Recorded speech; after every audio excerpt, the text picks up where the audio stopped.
नमस्कार दोस्तों, स्वागत है आपका मेरे चैनल पे। दोस्तों, जैसा कि आप जानते हैं कि इंडियन एयरफोर्स की पावर बढ़ाने के ऊपर पूरा जोर दिया जा रहा है।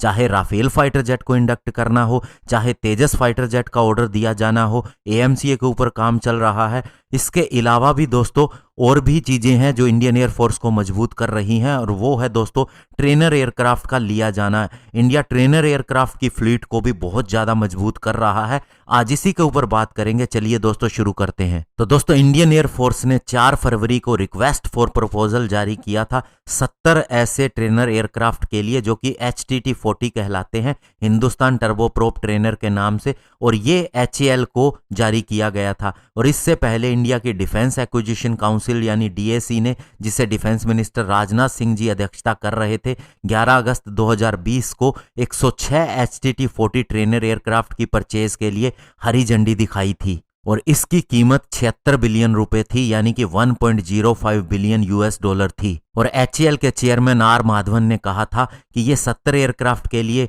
डील है और 36 का एडिशनल क्लोज भी इसके अंदर शामिल किया गया है, यानी कि 106 हो जाते हैं। और इनका प्रोडक्शन HAL की 2 मैन्युफैक्चरिंग यूनिट बेंगलुरु और नासिक के अंदर होगा। और इन एयरक्राफ्ट के लिए प्रोग्राम कंप्लायंस और क्वालिटी रिव्यू यानी PCQR सर्टिफिकेशन भी दिया जाएगा। और ये RFP दोस्तों जारी की गई है इसकी पहली फ्लाइट के 6 साल के बाद में, यानी कि ये एक शॉर्टेस्ट टाइमलाइन है अगर एयरक्राफ्ट इंडस्ट्री की बात की जाए।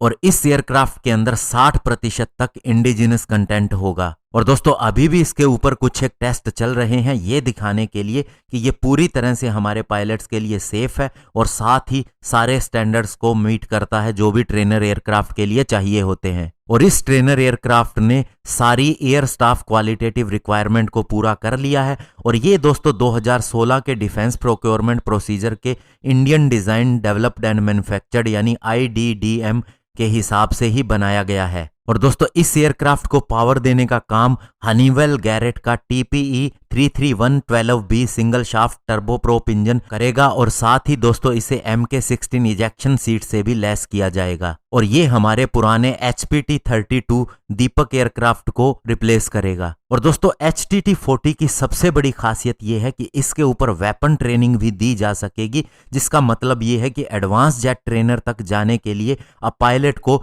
इंटरमीडिएट जेट ट्रेनर की इस्तेमाल करने की आवश्यकता नहीं होगी। वो काम इसी एयरक्राफ्ट के ऊपर ही हो जाएगा। और दोस्तों, ये भी कहा जा रहा है कि HTT-40 के इस वेरिएंट के अंदर 2 इनबोर्ड और 2 आउटबोर्ड वेपन स्टेशन होंगे।